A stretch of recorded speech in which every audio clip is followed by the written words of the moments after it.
കുമ്പിട്ട് വാട കുമ്പിടി ഇല്ലെങ്കിൽ നിന്റെ തലയിൽ വെച്ചിട്ടുള്ള വക്കോലത്തുറു ഉത്തരത്തില് മുട്ടും. വക്യോർത്തുറു മാത്രമോ? എന്റെ ഈ തല തന്നെ കേശവൻ ചേട്ടന്റെ തൃപ്പാദത്തിനിടെ തിരികെ വെച്ചിരിക്കുകയല്ലേ. എന്താണാവോ കാര്യം? നിന്നെ ഇപ്പൊ ഉണ്ണിയമ്മ അങ്ങോട്ട് വിളിപ്പിക്കും. തള്ള അറിഞ്ഞോ? അതല്ലടാ, രണ്ട് ജാതകങ്ങൾ തമ്മിൽ ചേർച്ച നോക്കാൻ. അപ്പൊ താൻ എന്ത് ചെയ്യും? നോക്കും. നോക്കണ്ടേ? നോക്കണോ? നോക്കണം. നോക്കാം.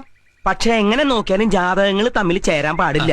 അതിപ്പോ നോക്കിയാലല്ലേ പറയാൻ പറ്റൂ. നോക്കാണ്ട് എന്നെ പറയണം ചേരില്ലാന്ന്. എങ്കിൽ പിന്നെ നോക്കാണ്ടിരുന്നാ പോരെ? അതല്ലടോ, നോക്കിയിട്ട് നിങ്ങളുടെ ഇങ്ങനെ ഒരു പരിപാടി ബുധൻ ശുക്രന്റെ ഉള്ളിക്കറി, ശുക്രൻ ചൊവ്വയുടെ ഉള്ളിക്കറി, വ്യാഴം വെള്ളി ശനി ഞായർ ഇതൊക്കെ വെച്ചിട്ട് ഈ രണ്ട് ജാതകങ്ങൾ ചേരില്ലാന്ന് താനൊരു കള്ളം പറയണം. കള്ളം പറയാനോ? ഞാനോ? കുടുംബി കുമ്പടി കുമ്പടി. നിനക്ക് കള്ളം പറയാൻ ബുദ്ധിമുട്ടുണ്ട് എന്റെ മോനെ. അതുകൊണ്ട് പ്രവർത്തിക്കുന്ന രക്കാത്ത നുണ പറയാൻ പാടില്ല എന്ന് സാരം. ഈ മുക്കാലം അങ്ങോട്ട് കേട്ടി തന്നാലുണ്ടല്ലോ, അടുത്ത ഗുരുവായൂർ ഏകാദശിക്ക് പിന്നെ ഞാൻ ഈ കാലെടുക്കുള്ളൂ. അപ്പം മതിയുടെ എനിക്ക് ഈ കാല്.